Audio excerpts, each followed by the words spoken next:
שלום, כאן יואב קררי, פתרונות מעשיים מרמת הגולן המושלגת. יש לנו פה שפע של שלג. ניצלתי את ההזדמנות הזאת שיש גם יום שישי וגם שלג. פעם ב4 שנים יש הזדמנות. לקחתי את המשפחה ועליתי לרמת הגולן, מזג אוויר יפהפה, נהדר. הנוף פה מטורף, ואני אומר לכם, גם בעסקים צריך לדעת לזהות את ההזדמנויות. אם לא תבדקו ותחפשו, לא תדעו.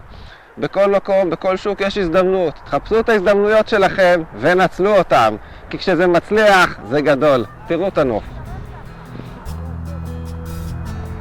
כאן יואב קררי מפתרונות מעשיים מרמת הגולן המושלגת.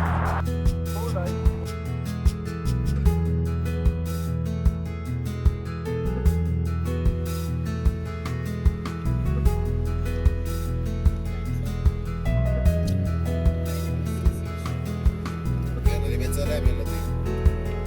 תראו מה הולך פה, קצת אווירה מרמת הגולן המושלגת.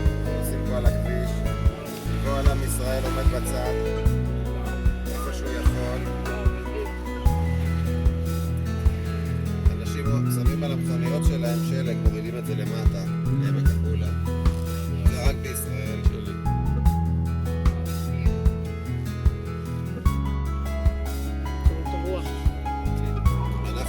ברמה המושלגת, בלסו פה את הדרך, אנחנו לא יודעים איך, היום 2 למרץ.